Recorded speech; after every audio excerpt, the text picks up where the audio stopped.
A lot of folks have questions about the keyboard, since it is a piece of software, it's not a physical keyboard. There are physical keyboards you can buy. Apple sells a dock with a keyboard built in that's really nice. There are so many available. Rico's got a very cool one over there that's powered by Bluetooth. If you do a lot of typing, I would recommend it. If you're not a touch typist, you haven't learned your home keys. Everyone made fun of me for taking typing in high school.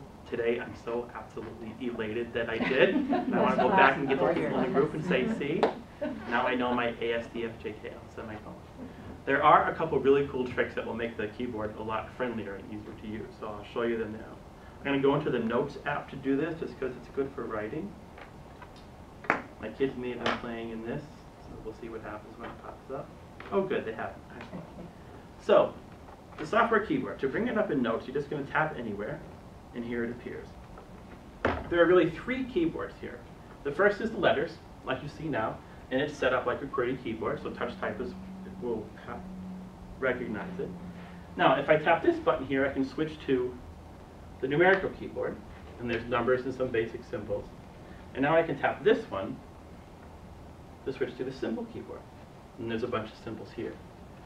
That's great, but it's not the most handy thing in the world. Luckily, there are a few tricks to make it a lot easier. Let's say I'm typing along, and I want to write the 5 dogs. I could do this, hit 5, hit the ABC button again, hit space, and continue writing. Or I can do this. I can type the. I'm going to press this and leave my finger down. Now I'm going to slide. You see I'm sliding over the 5, let go. It'll place the 5 and bring me right back to the letter keyboard. So I don't have to tap. That saves me 2 taps. If you're doing that all day, it's pretty useful. Do that again. Sure. So I'm going to press and hold. I'm not letting go. You see it's, oop, I'm going to actually not miss it this time. There we go. And I'm going to slide my finger. The gray ones are the ones my finger happens to be sliding over. Oop, there's a preview for later. Oh, everybody, I'm messing up. Okay, hold on.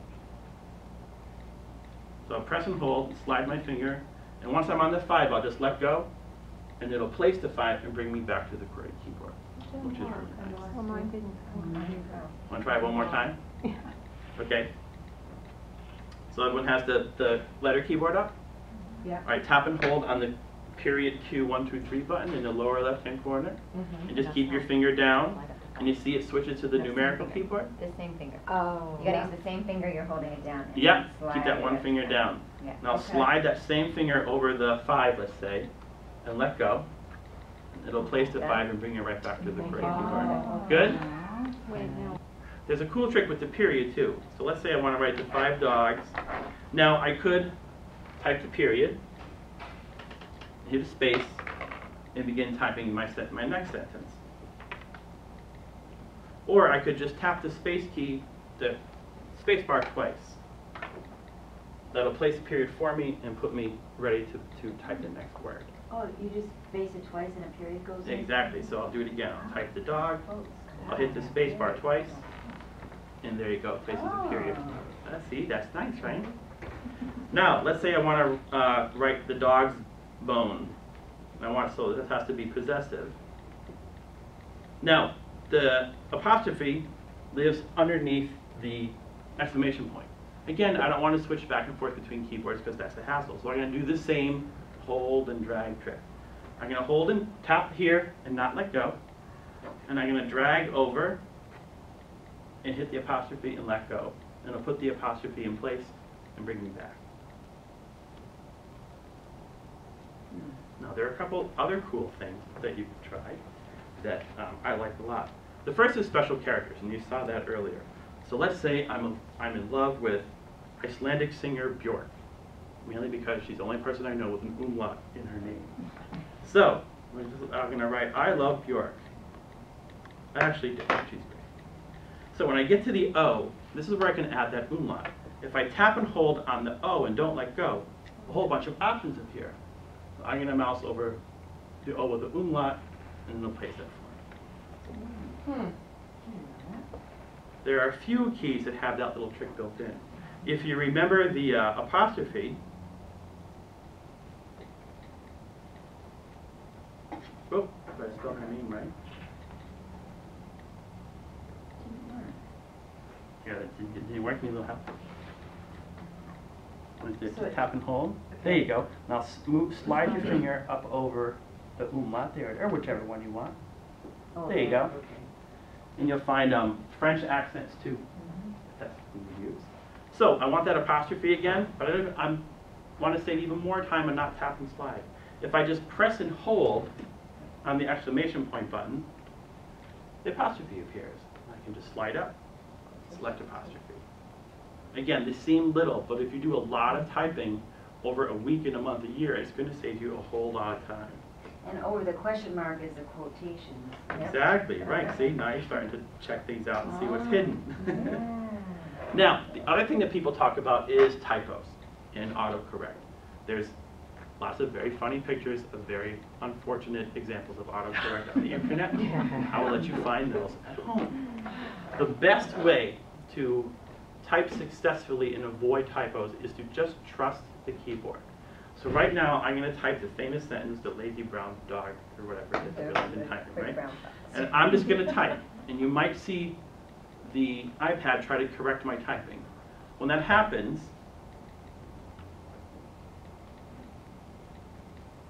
here's what happens. I know that's wrong anyway.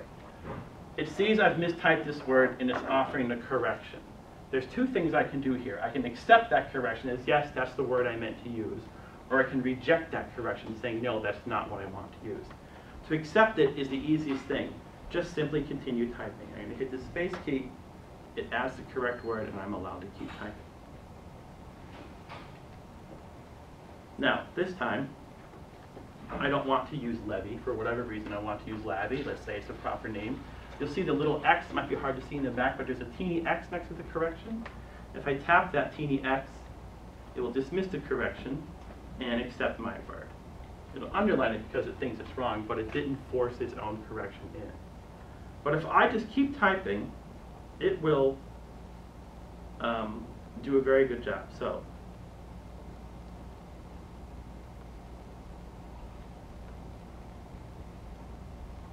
I'm sure I got this sentence wrong, but you get the idea. You'll see I made a few mistakes there. And because I just trusted the keyboard, it didn't stop and hesitate at each one, it got the sentence completely right. So that's the best advice I can give in learning to trust your keyboard, is just type. 90% of the time, it'll get the correction. So correct. it may correct quick to quirk, but by the time it reads the whole sentence, it's going to figure out it's quick. There's a couple ways it makes a correction, which is really neat. It will do what you would typically think. It'll notice that this should be I before E or something like that. But it also notices neighboring keys.